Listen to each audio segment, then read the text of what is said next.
मुकं करोति वाचालं पंगुं लंघयते गिरिं यत्कृपातमहं वन्दे श्रीगुरुं दीनतारिणं परमानंदमाधवं श्री चैतन्य ईश्वरम्। हरे कृष्णा माता जी एंड प्रभु जी, दंडवत प्रणाम। तो आज का जो टॉपिक है हम कंटिन्यू करेंगे जो कल हमने शुरू किया था कि हमें सरेंडर करना है या नहीं करना है। तो सरेंडर करने से पहले हमारे पास एक प्रगाढ़ इच्छा होनी चाहिए और एक ऐसा कारण होना चाहिए जिसकी वजह से हम शरणागत होकर उसे कंटिन्यू कर पाए। बहुत बार क्या होता है कि शास्त्रों के आधार पर या फिर गुरु के इंस्ट्रक्शन के ऊपर या फिर बहुत बड़े लोग बोल रहे हैं, बहुत अच्छे लोग कुछ बोल रहे हैं, तो शायद हम कुछ दिनों के लिए शरणागत हो सकते हैं या फिर वो प्रोसेस फॉलो कर सकते हैं, लेकिन लंबे समय तक हम नहीं कर सकते हैं अगर हमारे पास कोई कारण नहीं है। तो हम देखते हैं जीवन में भी बहुत सारे कष्ट हम सह लेते हैं। क्यों? क्योंकि हमारे पास एक बहुत ही दृढ़ संकल्प होता है, एक कारण होता है कि यार मुझे मुश्किल है लेकिन मैं ये छोड़ नहीं सकता। जैसे अगर एग्जाम्पल ले लो तो हमारी जो जॉब है, हमारा जो बिजनेस है, जो भी हम काम करते हैं, तो वो एक्चुअली मुश्किल होता है। मतलब आज की डेट में तो पैसा कमाना बहुत मुश्किल होता है, फिर भी हम झेल लेते हैं। क्यों? क्योंकि इसकी वजह से जो इनकम आएगा ना, उससे मेरी फैमिली चलेगी, मेरा जीवन चलेगा। तो हमारे पास एक स्ट्रांग रीजन होता है। हमको बॉस अच्छा भी नहीं लगता है, उसको गाली भी देते रहते हैं, लेकिन फिर भी हम क्या करते हैं, कंटिन्यू करते हैं। क्यों? क्योंकि अगर नौकरी से निकाल देगा तो फिर कैसे, इसलिए उसके फेवर में उसके शरण हम लेते रहते हैं। तो हमारे पास कोई ना कोई कारण होना चाहिए। तो इसलिए हमने कल बात किया था कि कैसे हमें शांति की आवश्यकता है, और अगर शांति चाहिए तो भगवान का शरण लेना पड़ेगा और मानना पड़ेगा कि भगवान भोक्तारम यज्ञ तपसाम सर्वलोक महेश्वरम सुहृदम सर्वभूतानाम है। राइट? तो अगर हमें इसको और अच्छे से समझना है तो हमें शरणागत होना पड़ेगा।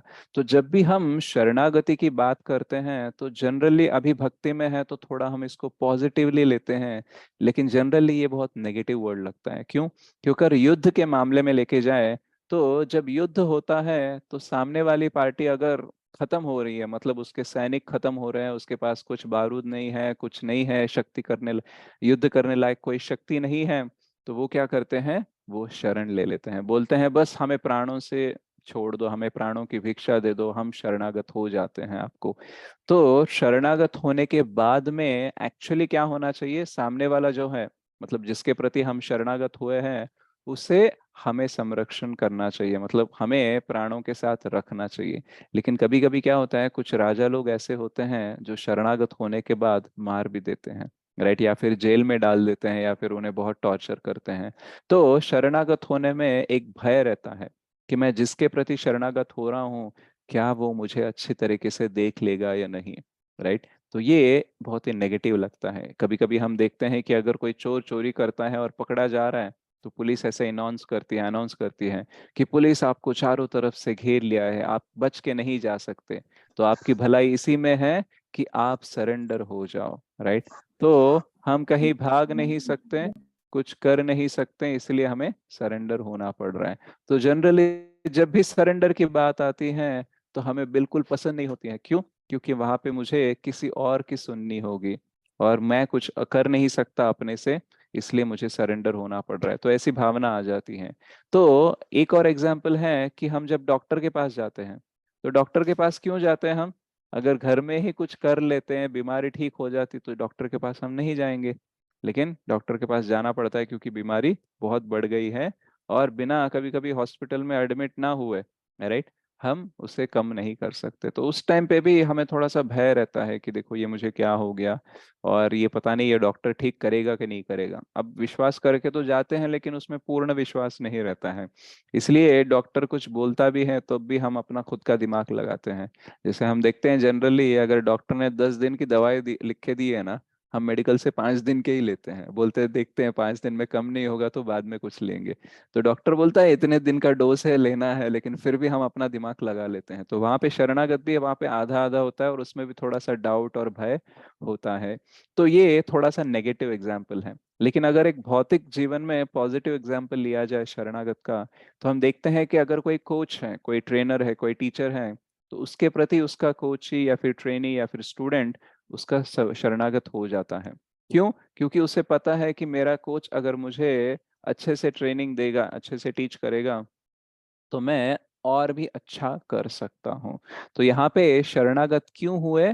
और अच्छा करने के लिए। वो खुद से भी कुछ कर सकते हैं, लेकिन फिर भी एक अच्छा ट्रेनर होगा, एक अच्छा कोच होगा, तो मैं बहुत अच्छे से कर पाऊंगी। इसलिए वो क्या करते हैं, ऐसे शरणागत हो जाते हैं। कोच बोलता है ये मत खाओ वो मत खाओ, तो वो नहीं खाते हैं। जैसे मैं सुन रहा था कि पीवी सिंधु जो है, जो कि आई थिंक बैडमिंटन प्लेयर है, तो उनको उनके कोच ने बोला कि आप आइसक्रीम बिल्कुल नहीं खाना, राइट।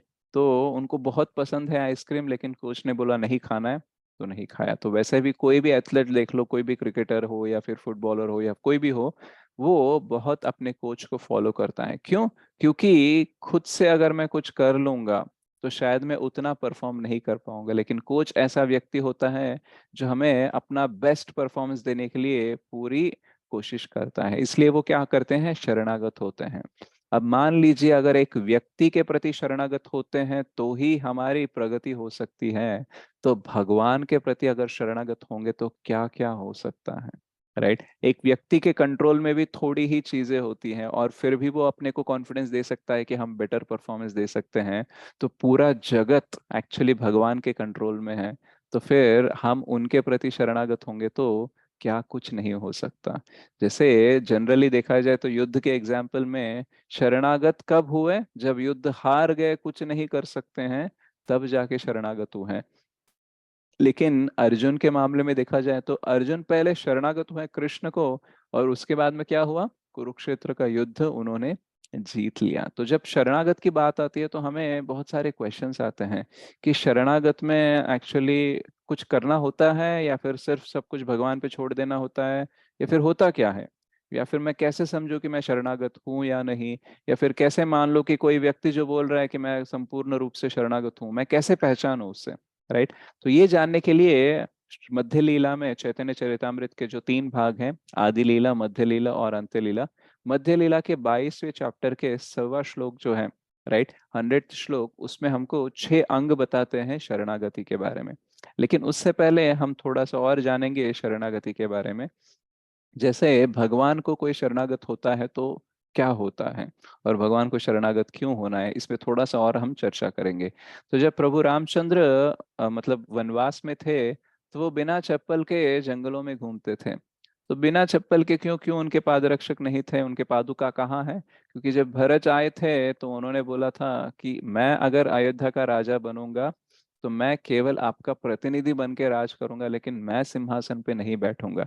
तो आप मुझे आपकी पादुका दीजिए, मैं आपकी पादुकाओं को सिंहासन पे रखूंगा, ये दर्शाने के लिए कि मैं केवल आपका सेवक हूँ।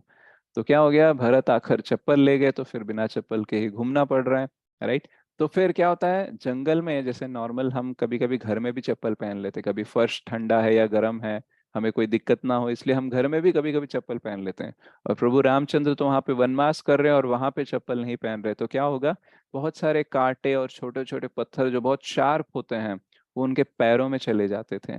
तो जब लक्ष्मण जी सेवा करते थे उनकी रात में, तो वो उन कांटों को और पत्थरों को निकालने का प्रयास करते हैं, तो प्रभु रामचंद्र बोलते हैं मत निकालो उससे, वहीं पे रहने दो। तो लक्ष्मण बोलते हैं क्या बात कर रहे हो, जनरली तो कोई बुला के निकालने के लिए बोलता है, मैं खुद से निकालना चाहता हूं तो आप बोल रहे हो मत निकालो।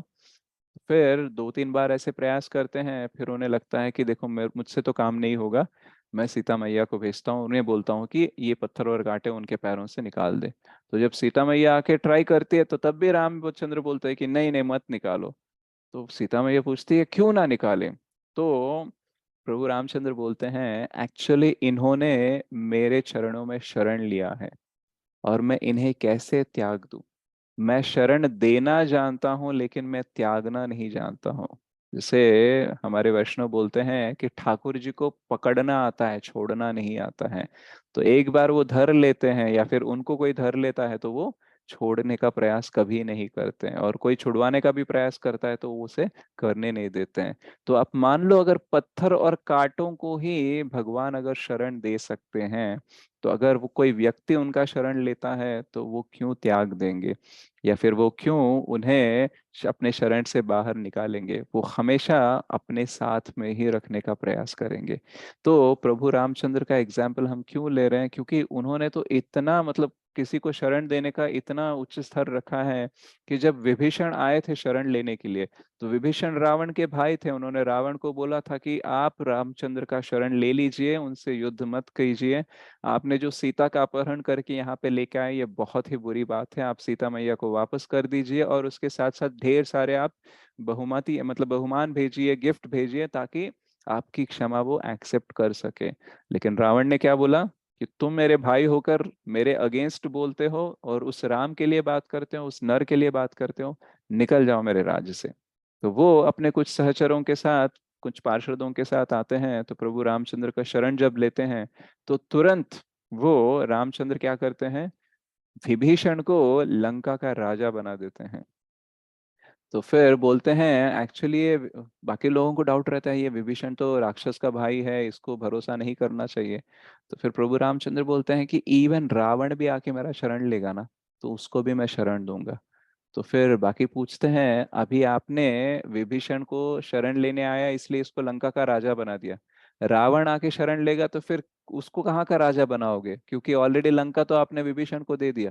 तो बोले मैं अयोध्या दे दूंगा रावण को। तो बोलते हैं अयोध्या तो भरत को दिया है आपने, फिर भरत को क्या दोगे। बोले भरत के लिए मैं एक अलग सा एक लोक का सृष्टि कर दूंगा और उसको वहां का राजा बना दूंगा, लेकिन जो भी मेरा शरण लेगा उसे मैं कुछ ना कुछ तो दूंगा। तो ये प्रभु रामचंद्र का इतना हाई स्टैंडर्ड है। मतलब राक्षस जिसने सीता मैया का अपहरण करके उसका भोग करने का विचार रखा, वो भी अगर आके शरण लेगा तो उसको भी शरण मिल जाएगा। तो आप सोच लो, हम तो उतने बड़े राक्षस नहीं है, अगर हम शरण लेंगे तो भगवान क्यों हमें शरण नहीं देंगे। और या हम ये मान ले कि अगर रावण को ही अयोध्या दे सकते हैं, तो हमें वैकुंठ क्यों नहीं देंगे। राइट। तो शरणागत होने में एक्चुअली हम कुछ खोते नहीं है, बल्कि बहुत कुछ पाते हैं। प्रभुपाद जी बहुत सारे परपोर्ट्स में लिखते हैं, तात्पर्य में लिखते हैं कि कृष्ण को कुछ देने से हम कभी कुछ खोते नहीं हैं, हम केवल पाते हैं। अगर आप थोड़ा सा चैरिटी करोगे, थोड़ा सा डोनेशन दोगे, तो कृष्ण आपको लाखों गुना हजारों गुना आपको वापस देंगे। अगर आप थोड़ा सा वक्त देते हो कृष्ण को, तो आपके जीवन में भी बहुत सारा वक्त आ जाता है। तो अब मान लो अगर थोड़ा सा वक्त और थोड़ा सा पैसा देते हैं तो रिटर्न में इतना आता है, तो हम अपने आप को ही कृष्ण को दे देंगे, तो हमें वापसी में क्या मिलेगा ये सोचो। भगवान खुद को देने के लिए रेडी होते हैं। अगर तुम थोड़ा कुछ दोगे अपना, तो मैं अपना कुछ थोड़ा तुम्हें देने का प्रयास करूंगा, लेकिन अगर तुमने मुझे दे दिया, अपने आप को दे दिया, तो मुझे भी अपने आप को तुम्हें समर्पित करना होगा। अब देख लिए, जब नारायणी सेना और नारायण के बीच में चुनाव करना था अर्जुन को, तो अर्जुन ने क्या चुना, अर्जुन ने नारायण को चुना, तो इसलिए वो सारथी बन गए, उन्होंने अपने आप को दे दिया। राइट। तो भक्ति से हम भगवान को इस तरीके से अपना सकते हैं कि वो अपना कुछ नहीं देंगे, वो एक्चुअली अपना तो सब कुछ दे देंगे, खुद को भी दे देंगे। तो शरणागत होना भगवान के प्रति ये एक बहुत बड़ा विषय है।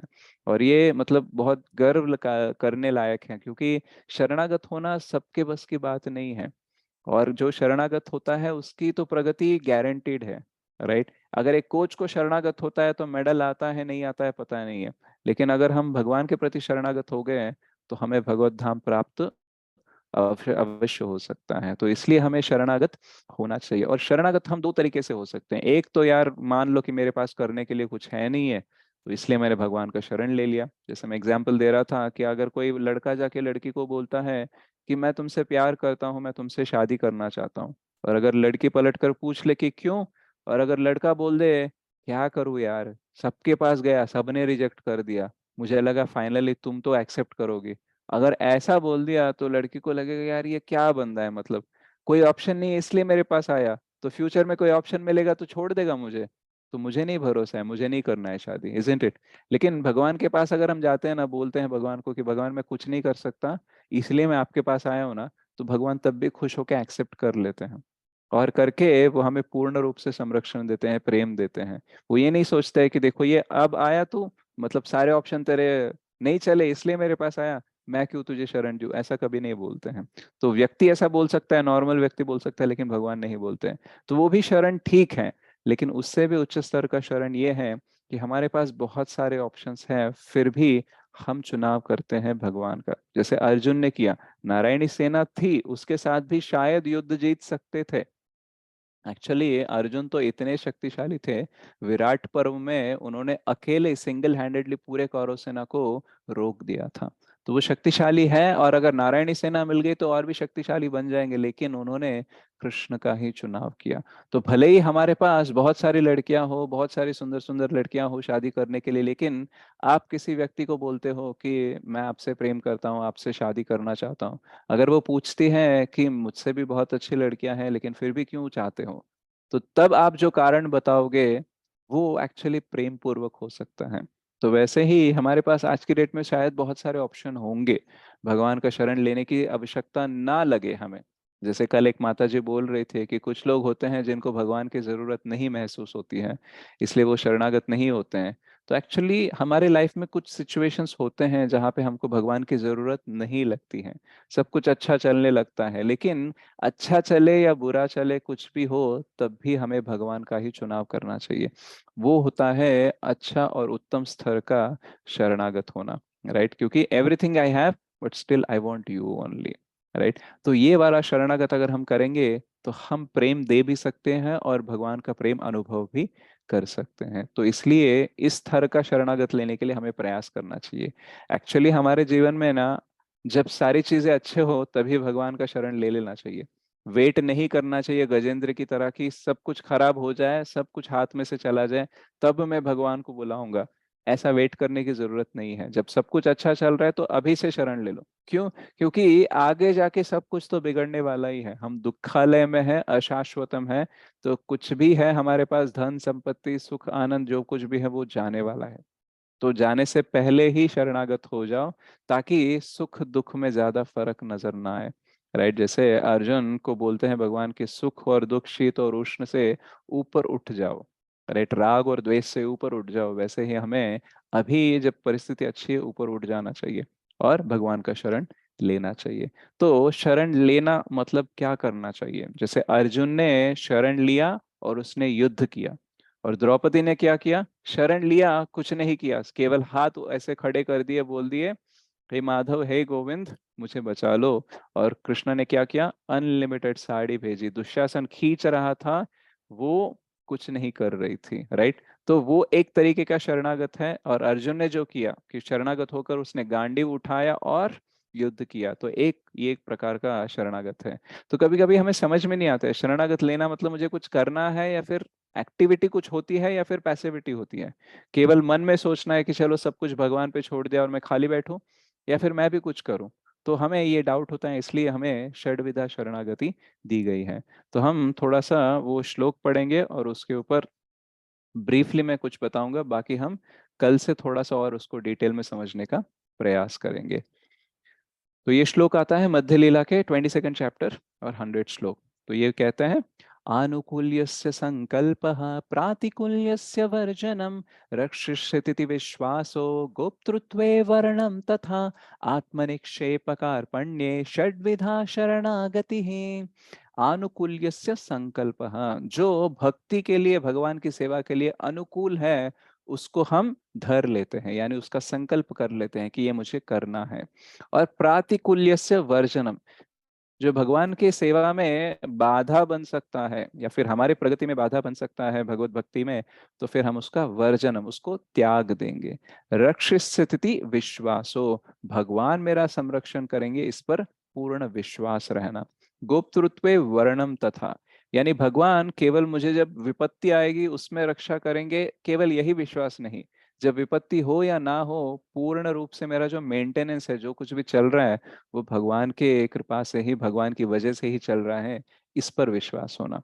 आत्म निक्षेप, यानी अपने आप को समर्पित करना, बाकी कोई प्लान्स नहीं है, जो कृष्ण चाहते हैं बस वही करना है, राइट? एंड देन कार्पण्य, कार्पण्य यानी नम्रता होना। या फिर जैसे हम तीसरे श्लोक में देखते हैं चैतन्य महाप्रभु के शिक्षाष्टकम में, तृणादपि सुनीचेन तरोरिव सहिष्णुना, राइट? तो यानी वहां पे ह्यूमिलिटी के बारे में बात करते हैं हम। तो तृण के समान अपने आप को छोटा समझना, और हर जगह पे भगवान का हस्तक्षेप होने का हम देखना, तो ये एक्चुअली कार्पण्य में आता है। तो यहाँ पे अगर छह जो है अंग इसके, या फिर षड विधा जो है शरणागति, वो क्या है? आनुकूल्यस्य संकल्पम, प्रातिकूल्यस्य वर्जनम, रक्षस्यति विश्वासो, गुप्तृत्व वर्णम तथा आत्मनिक्षेप और कार्पण्य। तो ये 6 है शरणागति के अंग। तो अगर पहले 2 देखा जाए, आनुकूल्य से संकल्प, प्रातिकूल्य से वर्जनम, इसमें एक्टिविटी है, राइट। यहाँ पे हमको चूज करना है, जैसे 16 माला करना आनुकूल्य से संकल्प, तो हमें ये करना है। और जो 4 नियम है वो हमें नहीं करने हैं, वो प्रातिकूल्य से वर्जनम। और रक्षस्य स्थिति विश्वासो, यानी भगवान मेरी रक्षा करेंगे, इस पर विश्वास रहना। तो ये विश्वास हमें थोड़ा सा रहता है, लेकिन पूर्ण विश्वास रहना हमारे लिए इंपॉर्टेंट है। तो ये बाकी के 4 जो है ये हमारी मनस्थिति है। पहले 2 वाले एक्शन में दिखते हैं, देखो ये कर रहा है ये नहीं कर रहा है, ये पता चलता है, बाहर से दिखता है। लेकिन बाकी जो 4 है वो अंतरंगिक है, इंटरनल है। तो हमारी मनस्थिति होनी चाहिए कि हाँ भगवान मेरा संरक्षण करेंगे, वही मेंटेन करते हैं, मुझे उनके प्रति समर्पित होना चाहिए, हमेशा नम्र भाव होना चाहिए, राइट। तो ये मेंटालिटी है, डिस्पोजिशन है। और बाकी 2 एक्शन है। तो शरणागति में एक्शन भी होता है और इनएक्शन भी होता है, यानी एक्टिवली हम पार्टिसिपेट भी करते हैं और पैसिवली अपनी मनस्थिति भी रखते हैं। तो इसके बारे में कुछ 1-2 लाइन हम देख लेते हैं आज, और कल से थोड़ा और डिटेल में जाते हैं। तो आनुकूल्य से संकल्प मतलब भक्ति के लिए जो भी ठीक है, अनुकूल है, उसको हम ले लेंगे। मुश्किल भी हो, आसान भी हो, हम उसको ले लेते हैं। और जो प्रातिकूल्य से वर्जनम है, राइट, जैसे कि हमारे अनर्थ है उसको हम कंट्रोल करने का प्रयास करते हैं। जो प्रातिकूल है, जैसे कि 4 नियमों का पालन करते हैं, उसको हम त्यागने का प्रयास करते हैं। क्यों? क्या आसान है इसलिए त्याग देते हैं? नहीं, मुश्किल भी हो हम त्याग देते हैं, क्योंकि उससे हमें आगे जाके प्रगति नहीं मिलेगी, बहुत बाधा बनकर वो खड़े हो जाएंगे, इसलिए हम उसको त्याग देते हैं। अब भगवान रक्षा करेंगे, इस पर विश्वास होना। जैसे अम्बरीश महाराज को विश्वास था, जब दुर्वासा मुनि ने एक राक्षस को उनके प्रति, उनके अगेंस्ट भेजा था, तो शास्त्र कहते हैं, आचार्य कहते हैं कि 1 इंच भी वो पीछे नहीं हटे। मतलब जनरली हमें भी कभी कभी विश्वास होता है कि सामने से जो आ रहा है डेंजर, उसको हम हैंडल कर सकते हैं, लेकिन for that moment reflexive action होता है जिसकी वजह से हम पीछे हटते हैं। जैसे मैं आपकी तरफ अगर एक पेपर भी फेंक दूं ना, आप ऐसे हाथ करोगे, राइट। अगर मैं डस्टर भी फेंक दूं जो एकदम स्पॉन्ज वाला है, आप उससे कुछ नहीं होगा, फिर भी आप ऐसे कर दोगे, क्यों? कि एक रिफ्लेक्सिव एक्शन होता है। तो वैसे ही अगर राक्षस सामने आ रहा है, बहुत खूंखार राक्षस मारने के लिए, तो रिफ्लेक्सिव एक्शन तो होना चाहिए कि थोड़ा तो पीछे हटना चाहिए। लेकिन अम्बरीश महाराज 1 इंच भी नहीं हटे। उनको लगा अगर ये कृष्ण का प्लान है मुझे मारना इस तरीके से, तो मारने दो।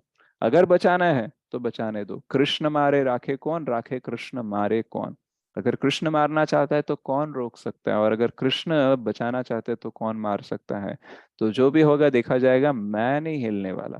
तो ये होता है रक्षस्य स्थिति विश्वासो। फिर गुप्तृत्व वर्णम तथा, यानी भगवान ही मेरा पूरा, केवल जब विपत्ति आती है तभी संरक्षण करते हैं, ऐसा है कि भगवान का रोल वहीं पे है? नहीं, कभी भी वो मेरा संरक्षण करते ही रहते हैं। मतलब आपत्ति आए या ना आए, पूरा मेंटेनेंस जो है वही देखते हैं। और आत्म निक्षेप यानी खुद को दे देना, यानी हमारे लिए कोई प्लान्स नहीं है। जो कुछ भी प्लान है वो कृष्ण का प्लान है और कृष्ण के लिए ही है, कोई सेपरेटेड इंटरेस्ट नहीं है, राइट।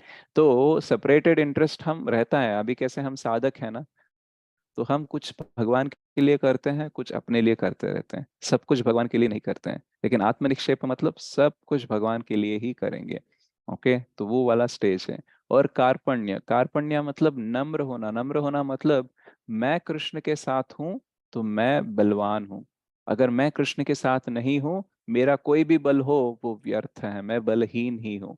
मैं जो कुछ भी अच्छा कर पाऊंगा वो कृष्ण के साथ ही कर पाऊंगा। अगर मुझ में कुछ बुराई भी है, मैं कृष्ण के साथ रहूंगा तो वो बुराई भी अच्छाई में बदल सकती है। तो ये भावना रखना, तो ये कार्पण्य है। तो इसको और थोड़ा सा डिटेल में हम आने वाले सेशंस में जानने का प्रयास करेंगे। तो आज हमने क्या सीखा है कि सरेंडर नेगेटिव वर्ड भी होता है, जैसे युद्ध का एग्जाम्पल लिया कि हम युद्ध हार जाते हैं तो शरण लेते हैं। डॉक्टर का एग्जाम्पल लिया कि हम कुछ नहीं कर पाए इसलिए डॉक्टर के पास शरण लेते हैं। तो दोनों में थोड़ा सा भय रहता है, डाउट रहता है। लेकिन हमने पॉजिटिव एग्जाम्पल एक लिया, कोच का या ट्रेनी का या टीचर का, तो हमें विश्वास होता है कि कुछ कर पाएंगे, बेहतर कर पाएंगे। तो अगर एक व्यक्ति ही इतना कॉन्फिडेंस दे सकता है हमें, तो फिर भगवान का शरण लेंगे तो हमें कितना कॉन्फिडेंस आना चाहिए, राइट। तो प्रभु रामचंद्र का एग्जाम्पल हमने लिया कि वो कांटों और पत्थर को ही शरण देते हैं और त्यागते नहीं हैं। राइट। तो फिर अगर हम उनका शरण लेंगे तो कितना वो हमें अच्छे से देख पाएंगे, अच्छे से देख लेंगे। उन्होंने रावण को भी शरण देने से मना नहीं किया, विभीषण को लंका का राजा बना दिया। अगर रावण शरण लेगा तो अयोध्या का राजा बनाना चाहते हैं। तो अगर इतना सोच सकते हैं एक राक्षस के बारे में, तो हम तो उतने गए गुजरे हैं नहीं। तो हम अगर शरणागत लेंगे होंगे तो फिर कितना अच्छा हो सकता है। फिर हमने देखा कि शरणागत होने के लिए दो तरीके हैं। एक तो ये समझ लो कि कोई ऑप्शन नहीं है भगवान, इसलिए आपके पास आ गए। तो हमने वो लड़की का एग्जाम्पल लिया कि आप प्रपोज कर रहे हो, क्यों? क्योंकि कोई और शादी नहीं कर रहा है, इसलिए आप कर लो। तो वो भी एक अच्छा ही शरणागत है भगवान के मामले में, लेकिन that is not so good. तो नेक्स्ट वाला कौन सा है कि बहुत सारे लोग हैं, बहुत सारे है मेरे पास ऑप्शंस, लेकिन फिर भी मैं आपको ही चुनूंगा। जैसे नारायणी और नारायण में नारायणी सेना को छोड़ के नारायण को अर्जुन ने चूज किया, तो वैसे ही हमें भी कृष्ण को चूज करना चाहिए। भले ही हमारी परिस्थिति अच्छी हो, बुरी हो, कुछ भी हो, हमें कृष्ण का शरण लेना चाहिए। क्योंकि अगर आज परिस्थिति अच्छी भी हो, कल बिगड़ सकती है। तो इसलिए हमें आज ही शरण लेना चाहिए। और भगवान का शरण जब हम लेते हैं तो कैसे पता चलता है कि शरण लिया ना लिए? तो हमने वो देखे 6 अंग। आनुकूल्यस्य संकल्पम, प्रातिकूल्यस्य वर्जनम, रक्षिस्थिति विश्वासो, गुप्तृत्व वर्णम तथा आत्मनिक्षेप और कार्पण्य। इसके बारे में थोड़ा सा हम चर्चा किया है आज, और कल से थोड़ा सा और डिटेल में एक एक स्टेप हम देखने का प्रयास करेंगे। ठीक है। तो श्री चैतन्य चरितामृत की जय, श्रील प्रभुपाद की जय, निताई गौर प्रेमानंदे, हरि हरि बोल।